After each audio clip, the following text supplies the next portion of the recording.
Hello, everyone. I am Yana, coach for Inspire Freak Personal Development and Lifestyle Design. Um,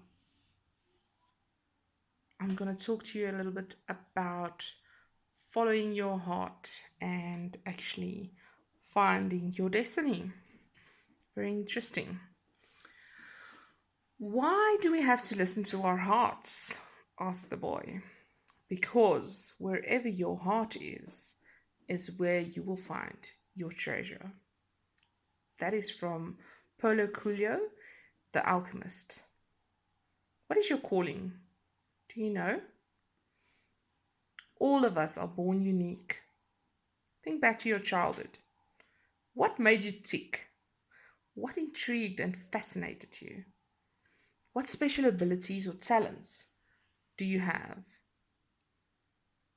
If I send you to the bookstore with a voucher to buy 50 books, non-fictional books, don't buy Twilight. What would you prefer to read about? And by the way, if sci-fi is your thing, then maybe that's your calling. I don't know. I'm just kidding. You know what I'm talking about. Go and listen a bit to your inner voice, the one that you've shut up too many times before. I know what you're thinking. Yes, we know we need to earn a living. That is the reality. But this is where most of our dreams go to die. Go earn your living, but ultimately become who you are, as in my previous YouTube video and my previous um, article on my blog, inspirefreak.wordpress.com. There's an article, Become Who You Are. So, become who you are. Did you choose your career or vocation that you have now? Or did someone make that decision for you?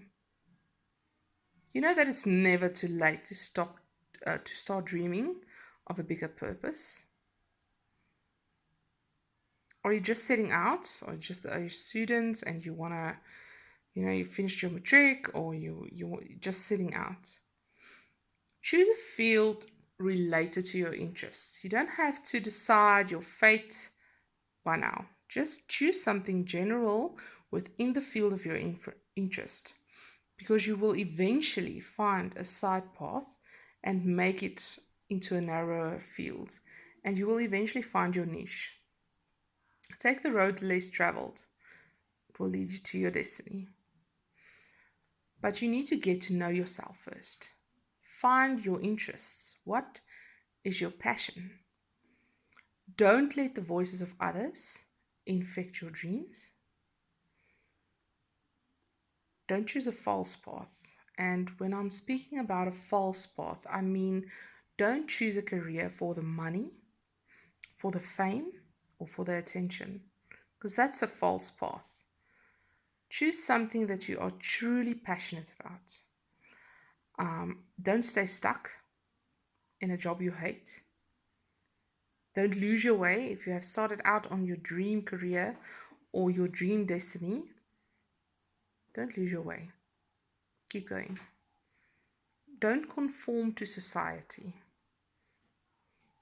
And when I say that, I just want to let you know that do you know that there is actually a movement, not a movement, but it's starting to be a trend where people don't even go to university anymore. They choose to teach themselves. And I don't say go and do that, but I say if you don't have money for an education, don't let that stop you. There are so many online resources that you can use. You can do a course on Udemy, on Coursera. You can um, you can actually do your MBA online.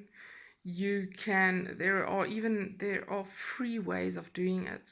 I mean, if you're really resourceful and you go and research, um, you will find free resources in the field of your interest. If you don't have the money to go and study, don't let that keep you. If you can go and study, don't let anything stop you. But all I'm saying is don't go study something that your parents want you to study. Listen to your heart. Listen to what you want to do. And if you're old, well, not old, but if you are in your mid career and you're in a dead end job and you hate your job, start a side thing in your passion and work on that.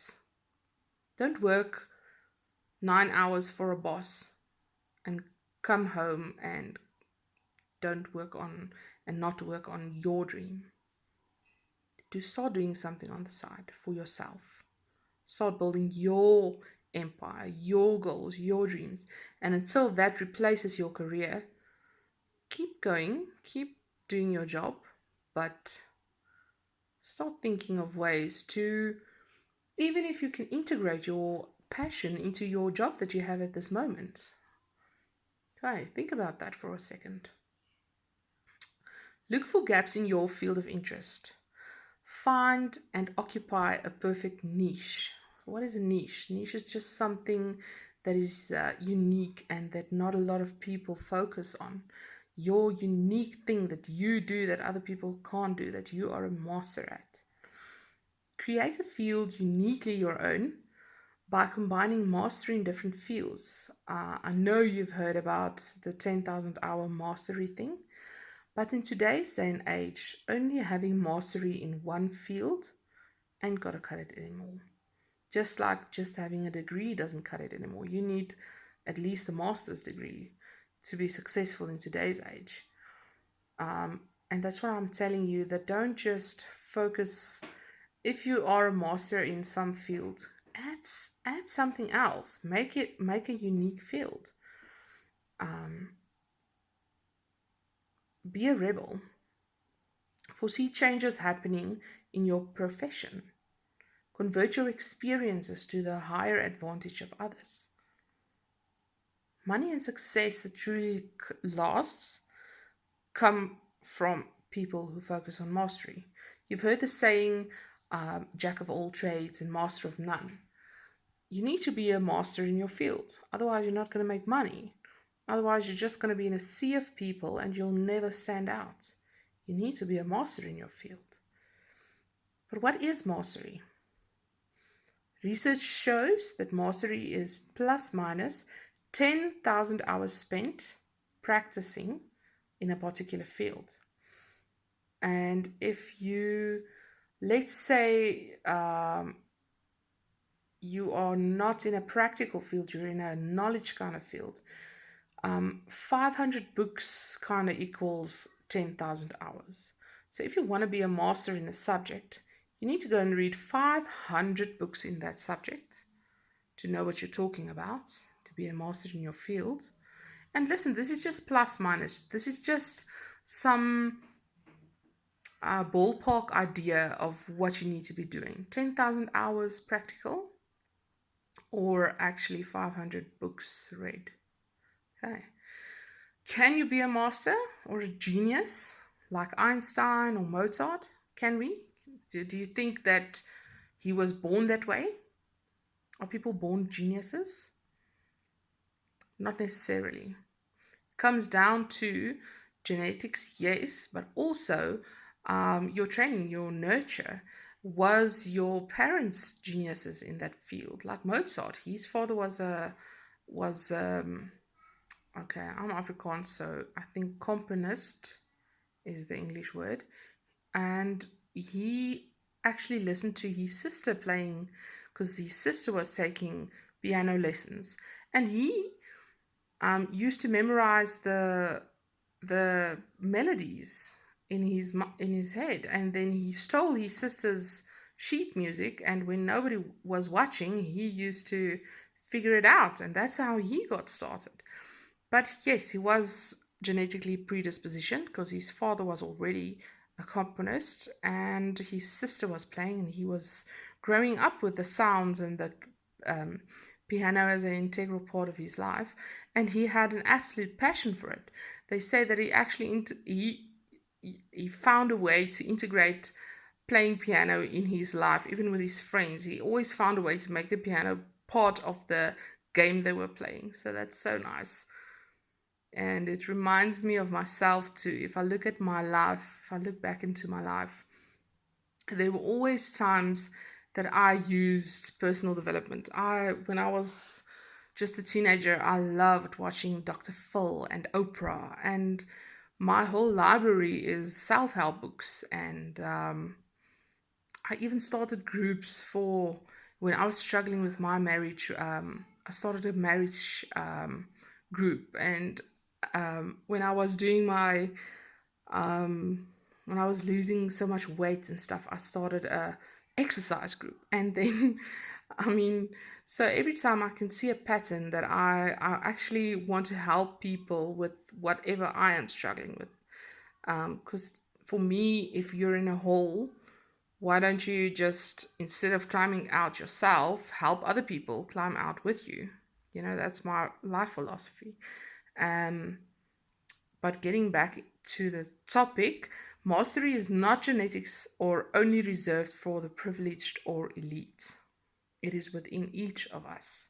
If it is humanly possible, it is within your reach, meaning that if someone else could be a master, you can do it too. If someone else can be a genius, you can do it too. The first thing you need to do with mastery is you need to master yourself. But how do you do that? Don't just wander around. Go and find yourself. What who are you at your core? Who what is your authentic self?